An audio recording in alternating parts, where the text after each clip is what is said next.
Hi guys, ito po yung very first time ko na tutorial about sa makeup. So, first na gagawin natin ngayon ay yung simple lang siya na eyebrow, sa pang-araw-araw lang siya. So, kanina nakita nyo, kung kailangan bunutan, bunutan nyo muna. Pero kung malinis na yung eyebrows nyo, so, pwede na kayo magsimula magguhit ng line. Ayan, katulad sa ginagawa ko. As you can see guys, hindi ko na po pinapakita yung ginagamit ko na eyebrows kasi nakakahiya po, mamurahin lang po yan.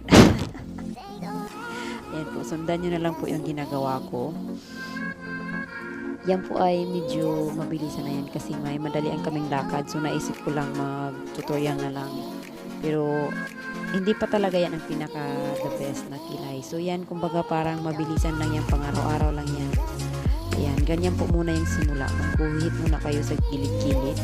Tapos halimbawa may exist siya na yung kumbaga makapal yung pagguhit nyo. Ayan, gamitan nyo ng cotton buds. Pamburan nyo. Yung ginamit ko ay yung pan kids na cotton buds kasi medyo maano siya, hindi siya makapal.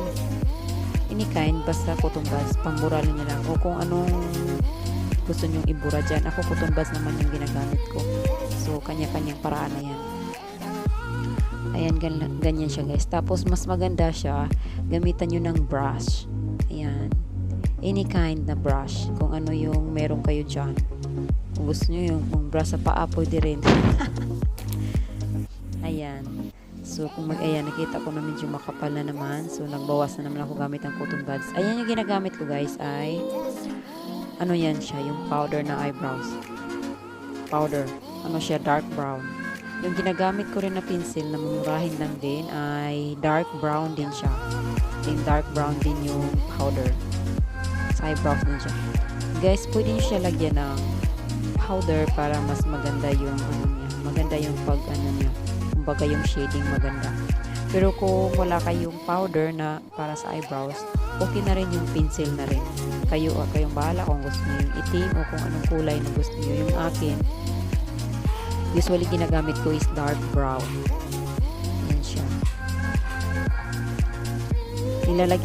Nilalagyan ko siya ngayon ng powder. Actually dati hindi ko alam na may powder pala na pangkilay. So wala pa akong nabili dati na powder. So after nyo maggawa ng yung sa eyeliner nyo na pencil, I mean eyebrows, tapos paglagay ng powder, pwede nyo ganyan magbura. Gamit kayo ng concealer or face powder, anything kung anong meron kayo dyan. Ayan, iburahin nyo lang yung mga sobra-sobra yan. Yan, para medyo malinis. Pero pwede kahit hindi nyo nagawin yan. Actually, hindi naman ako nagaganyan. Pag mabilisan na wala ng bura-bura, basta pag naguhit na ako, ayos na. Ayun na siya guys. Thank you for watching. Thank you for your time. See you next time. Please don't forget to subscribe.